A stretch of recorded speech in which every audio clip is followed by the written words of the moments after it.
أتيت وقد توزعت الهدايا.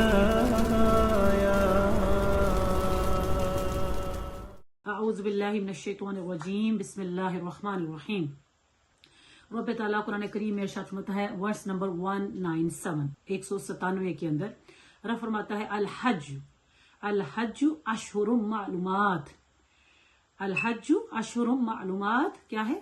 کہ رب فرماتا ہے کہ حج جو ہے یہ کیا ہے، اس کے جو مہینے ہیں وہ معلوم ہیں۔ حج کے جو مہینے ہیں، اشہر جو ہے یہ جمع ہے کس کی؟ شہر سے۔ شہر کہتے ہیں مہینے کو نا، اور اس سے نکلا ہے اشہر معلومات۔ کیا فرماتا ہے کہ حج کے جو مہینے ہیں وہ معلوم ہیں۔ So the months in which you do the Hajj, they are well known. پھر رب فرماتا ہے آگے کیا فرمایا؟ فمن فرض فیہن الحج فلا رفث ولا فسوق ولا جدال فی الحج۔ پھر اگلی بات میں پہلے یہاں تک ترجمہ کرتے ہیں، پھر فمن فرض کہ جو فرض کر لے فیہن الحج۔ اگلی کیا ہے کہ فاردا کا مطلب ایسے تو کہ جو فرض کیا گیا، فرض کر لے نا، یعنی کہ جو بھی شخص جو اگر وہ حج کی نیت کر کے تو ان مہینوں کے اندر اگر وہ اب حج کو جو ہے وہ اپنے اوپر فرض کر لے، لازم کر لے، تو رب کیا شرط ہوتا ہے؟ فیہن کا مطلب ہے ان مہینوں میں، الحج حج کو اگر وہ نیت کر کے اور حج کی وہ نیت کر کے اپنے اوپر حج کو فرض کر لے، لازم کر لے، میں انشاءاللہ تفسیر میں بیان کروں گی اس بات کو، لازم کر لے تو رب کیا شرط ہوتا ہے؟ فلا رفث، تو پھر کیا ہے؟ تو اس کو نہیں کرنا۔ رفثہ کہتے ہیں اپنی بیوی کے ساتھ جو ہے حق زوجیت جو ہے اب اس کے لیے جائز نہیں ہے۔ فلا رفث، حق زوجیت، marital intimacy is not allowed for that person۔ پھر رب تعالیٰ کیا شرط ہے؟ ولا فسوق، ولا فسوق کا مطلب ہے اور نہ ہی جو ہے وہ اس میں گناہ کرے، نہ ہی وہ اس میں گناہ کرے۔ فسوق جو ہے کیا ہے؟ گناہ کرے، neither he commit a sin۔ اگلی بات میں شرط میں ولا جدال فی الحج، کیا فرمایا؟ کہ نہ ہی وہ حج میں جھگڑا کرے، لڑائی جھگڑا، فائٹ کرے، فائٹنگ کرے۔ پھر اس کے بعد کیا شرط فرمایا؟ وما تفعلوا من خیر یعلمہ اللہ، من خیر یعلمہ اللہ۔ رب کیا شرط فرماتا ہے کہ پھر وما تفعلوا، اور تم جو کچھ کرتے ہو، تو رب کیا فرماتا ہے؟ اور کیا؟ من خیر، خیر کہتے ہیں نیکی کو، اور تم کوئی بھی نیکی کا کام کرتے ہو، یعلمہ اللہ، تو اللہ سبحانہ و تعالی اس کو جانتا ہے۔ پھر اگلی بات میں کیا شرط فرمایا؟ وَتَزَوَّدُوا۔ یہاں پر بھی دیکھیں، ہم نے پچھلی کلاس میں بھی یہ بات کی تھی کہ جہاں پر بھی واو اور الف آ جائے تو یہ کس چیز کی نشانی ہے؟ کہ یہاں پر ایک سے زیادہ لوگوں کے لیے رب تعالیٰ ارشاد فرماتا ہے۔ اللہ رب الکریم commands more than one person۔ اللہ سبحانہ وتعالیٰ says وَتَزَوَّدُوا فَإِنَّ خَيْرَ الزَّادِ التَّقْوَى وَاتَّقُونِ يَا أُولِي الْأَلْبَابِ۔ اب اس کا معنی پہلے کرتے ہیں، پھر انشاءاللہ آگے چلیں گے۔ رب کیا شرط ہے؟ وَتَزَوَّدُوا، کہ تم تیار کر لو، کہ کیا کرو؟ تم تیاری کر لو، کس چیز کی؟ سفر پر جانے کی، کہ جب تم حج کے لیے سفر پر جانے کا جب تم سوچو تو سفر حج جو راستے کے اندر جو ضروریات ہیں، جو آپ کے سارے معاملات ہیں، ان کو تم پورا کر لو۔ You fulfill all your needs which you will have during your traveling۔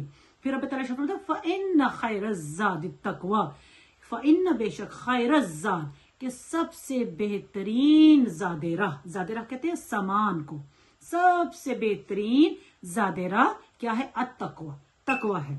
تقوی ابھی میں انشاءاللہ اس کو بھی تفسیر میں بیان کروں گی کہ یہاں پر رب تعالیٰ جو ہے وہ کس معنوں میں ارشاد فرماتا ہے کہ تقوی، کہ بہترین جو سفر ہے تمہارا وہ تقوی ہے. تقوی کہتے ہیں اللہ سے ڈرنے کو.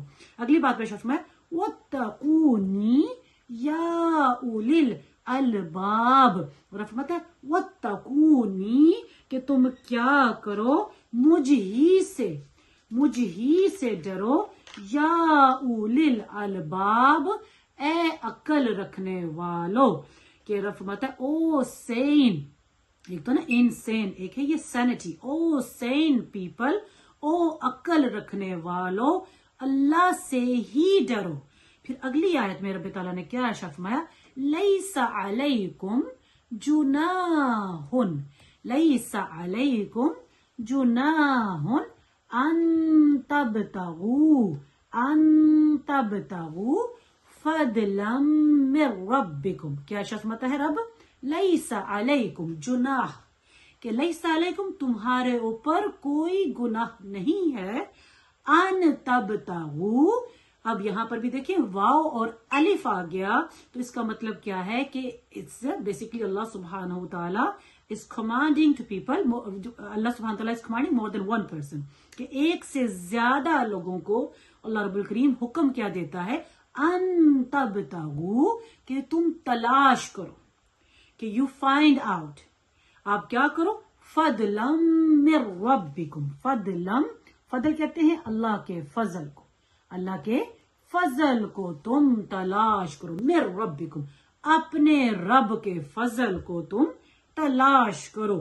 تو اس میں تمہارے پر کوئی گناہ نہیں. یہ انشاءاللہ ابھی جب میں تفسیر میں جاؤں گی تو میں انشاءاللہ میں بیان کروں گی کہ یہاں پر رب تعالیٰ جو ہے وہ کس فضل کی بات کرتا ہے، فضل میں کہ کس فضل کے حوالے سے بات ہو رہی ہے. اچھا اگلی بات میں شرط میں فَإِذَا أَفَدْتُمْ، اور پھر اگلی بات میں اگلی آیت میں کیا شرط میں فَإِذَا أَفَدْتُمْ مِنْ عَرَفَاتٍ فَاذْكُرُوا اللَّهَ عِنْدَ الْمَشْعَرِ الْحَرَامِ. ابھی میں تفسیر بیان کرتی ہوں اس حوالے سے آیت نمبر 197 کی سورہ البقرہ کی. اچھا رب تعالیٰ نے اس میں کیا ارشاد فرمایا، البقرہ کی آیت نمبر 177 جو ہے بیسیکلی یہ ساری اگلی جو آیات ہیں یہ اسی کی کنٹینویشن چل رہی ہے، اسی کا تسلسل چل رہا ہے. کیوں؟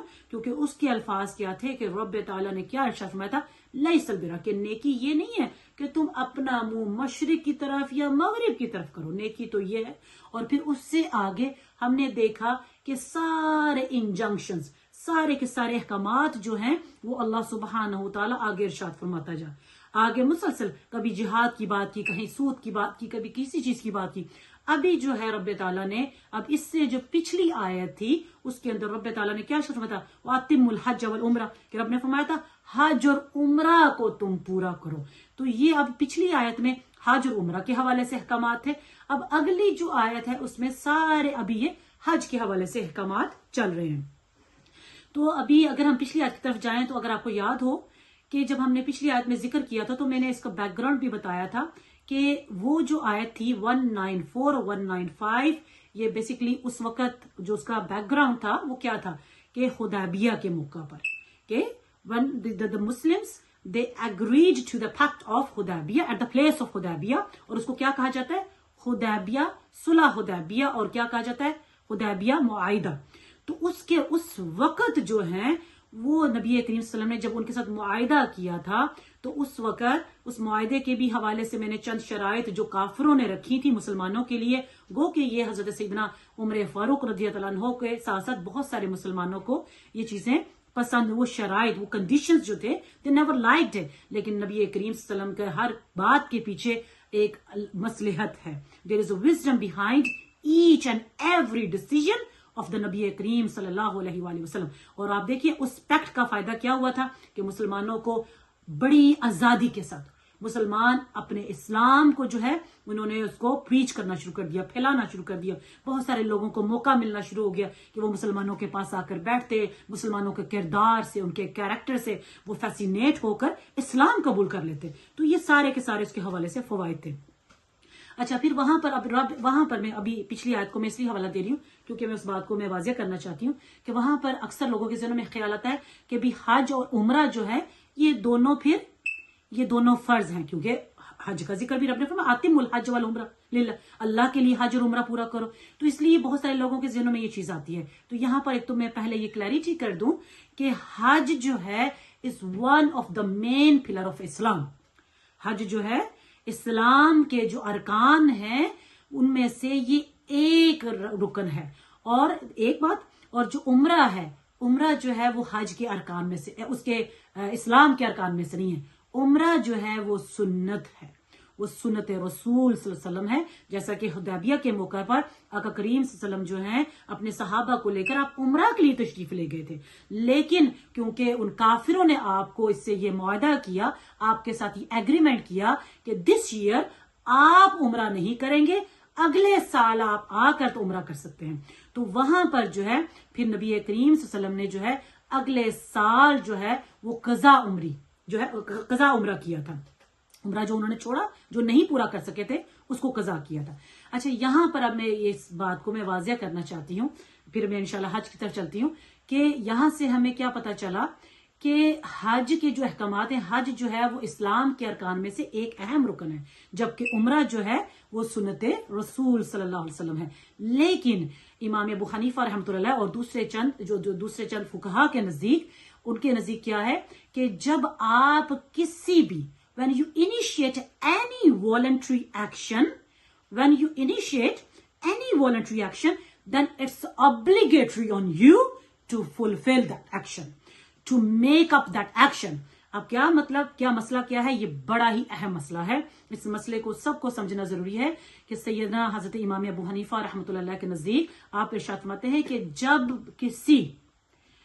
جب کسی نفلی کام کو اگر آپ شروع کر لیں، پھر اس کا پورا کرنا جو ہے وہ آپ کے اوپر واجب ہو جاتا ہے۔ ہاں جو فرض ہے، فرض جیسے ابھی اگر جیسے حج ہے، حج کا جو ہے اگر آپ اس کو انویلڈ کر لیں کسی بھی وجہ سے، کوئی بھی ایسا مسئلہ بن جائے، تو حج جو ہے وہ اگر آپ کرتے ہیں تو ظاہر سی بات ہے، اب یہ تو حج فرائض میں سے ہے، نماز چھوٹتی ہے تو نماز بھی آپ کے فرائض میں سے، اگر آپ توڑتے ہیں نماز بھی فرائض میں سے ہے، روزہ فرضی روزہ توڑتے ہیں وہ بھی فرائض میں سے، all of these are obligatory actions. آپ نے ان کو تو you have to make them up. ان کو تو کرنا ہی کرنا ہے. There is no concession about this because it's a debt of Allah سبحانہ وتعالی. ہمارے اوپر ہی اللہ کا قرض ہے. تو یہاں سے یہ بات کلیئر ہوئی کہ جو عمرہ ہے وہ ایک نفلی عبادت ہے، لیکن اس کے مقابلے میں جو حج ہے وہ کیا ہے؟ وہ ایک فرضی عبادت ہے۔ ہاں اب آتے ہیں اس بات کی طرف کہ جب رب نے فرمایا کہ تم حج اور عمرہ کو پورا کرو، تو اس سے بہت سارے لوگوں کو لگا کہ شاید یہ بھی فرائض میں سے ہے۔ نہیں، یہ اصل میں جو مسائل سارے نکل رہے ہیں وہ احرام کی پابندیوں کے حوالے سے، احرام کے حوالے سے نکل رہے ہیں۔ احرام کیا ہے؟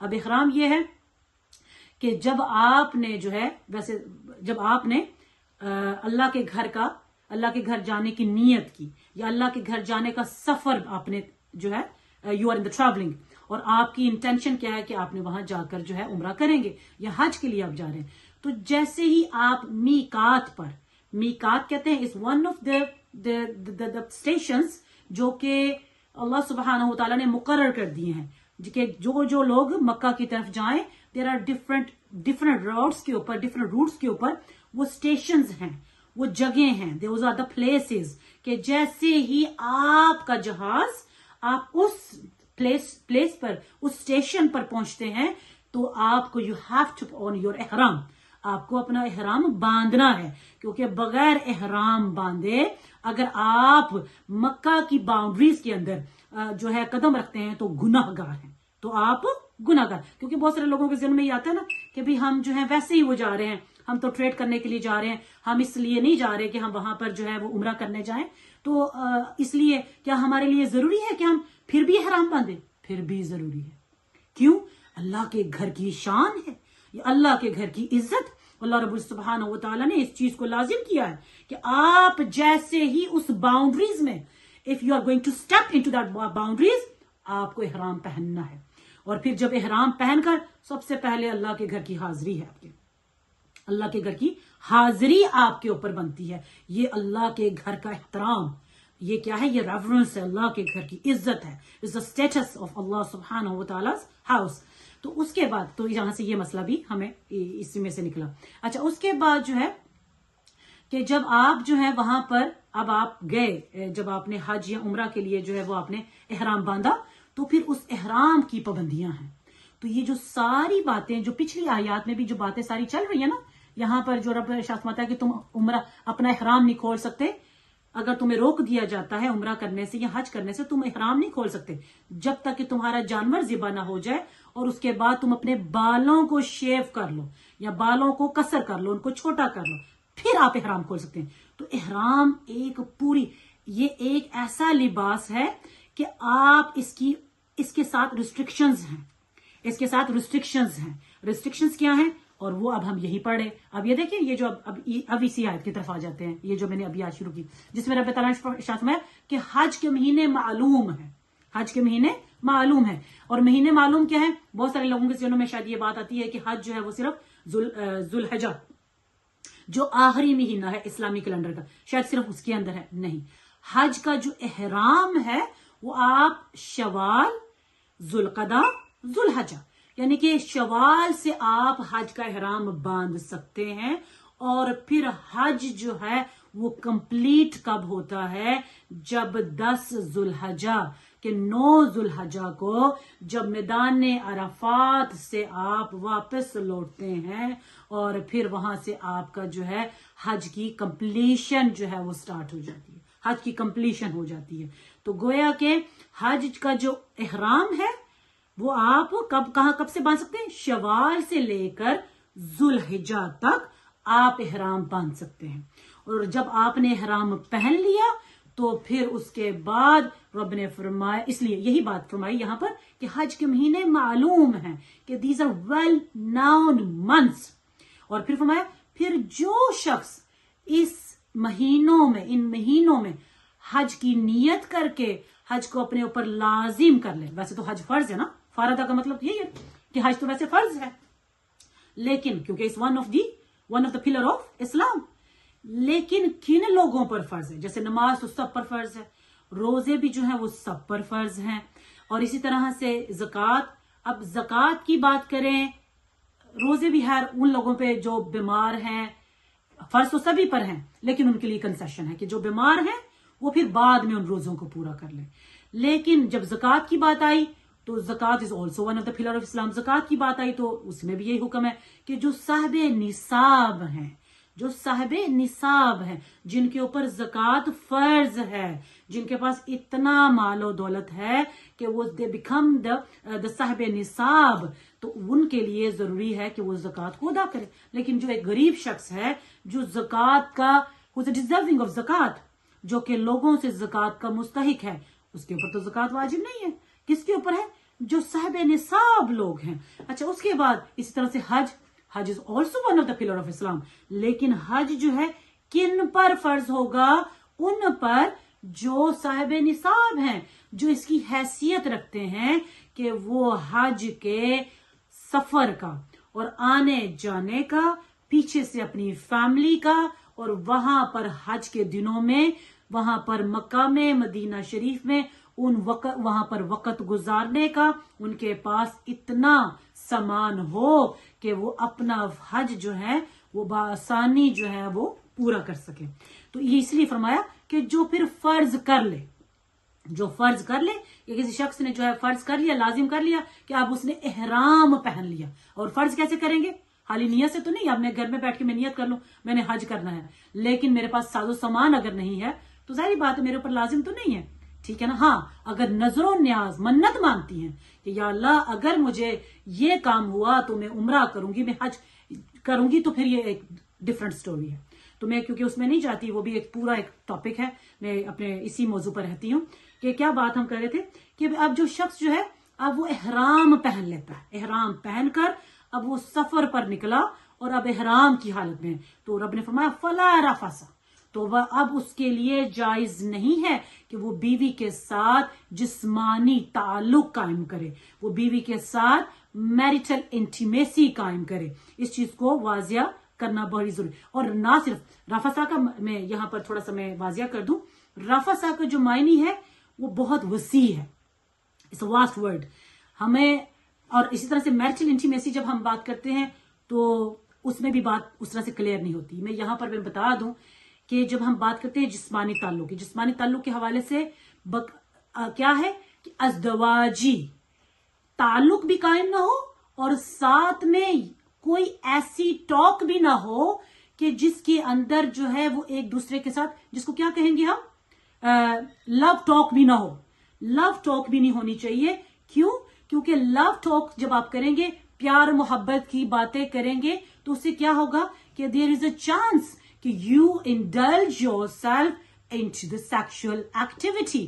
اس کی وجہ سے یہ منع کیا گیا, فلا رفث, کوئی جو ہے وہ میریٹل انٹیمیسی جو ہے وہ الاؤڈ نہیں ہے کسی بھی طرح سے. اور اگر کوئی ایسا شخص کرتا ہے تو اس کا حج جو ہے وہ اس کا انوالڈ ہو جاتا ہے. پھر اس کے اوپر جو اس کو جو دم ہے وہ علیحدہ سے ہے. یہ بھی ایک پورا ایک موضوع ہے. انشاءاللہ عزیز اس کے حوالے سے ہم علیحدہ سے پروگرام رکھیں گے ضرور, حج کے حوالے سے, عمرہ کے حوالے سے. لیکن میں یہ کہوں گی آگے جانے سے پہلے, وہ میری ساری بہنیں جو حج کا جنہوں نے ارادہ کیا ہوا ہے یا وہ عمرہ کے لیے ارادہ کیا ہوا ہے, ان سب کو چاہیے کہ جانے سے پہلے حج کے تمام جو اس کے فرائض ہیں, جو اس کے احکامات ہیں, all the commandments regarding حج اور عمرہ, they need to understand. ان کو سمجھنا ضروری ہے. صرف یہ ضروری نہیں ہے کہ آپ نے احرام پہنا اور وہاں جا کے آپ نے کعبہ کا طواف کیا تو آپ نے سمجھا کہ یہ شاید عمرہ ہو گیا یا حج کا ختم ہو گیا. نہیں, آپ کو اندازہ بھی نہیں ہے کہ ایسے بہت سارے معاملات سے آپ کا حج بھی جو ہے وہ انویلڈ ہو جاتا ہے, اور آپ کا احرام کی پابندی نہ کرنے سے, اس کی ریسٹرکشنز کو فالو نہ کرنے سے آپ کے اوپر دم, پینلٹی جو ہے, آپ کے اوپر ایکسپیشنز, آپ کے اوپر بہت ساری چیزیں جو ہیں وہ لازم ہو جاتی ہیں. So you have to be very careful, اس چیز کا خیال رکھیے. میں اگلی بات کو آگے بڑھاتی ہوں. پھر اگلی رب تعالیٰ نے کیا ارشاد فرمایا, وَلَا فُسُوقَ, اور نہ ہی تم گناہ کرو.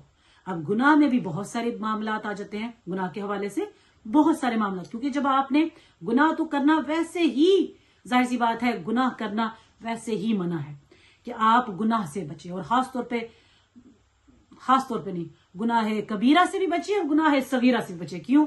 مجھے ایک حدیث مبارکہ یاد آ گئی جس میں جو ہے آقا کریم صلی اللہ علیہ وسلم سے آپ نے ارشاد فرمایا صحابہ اکرام سے کہ تم چھوٹے چھوٹے گناہوں سے بھی بچو.